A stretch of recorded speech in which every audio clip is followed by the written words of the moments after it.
Kuş. Sana ne olmuş böyle? He?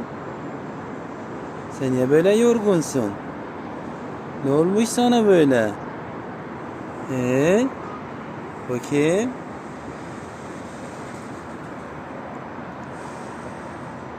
Senin gözlerinde bir şeyler var ama görmüyor galiba bu ya.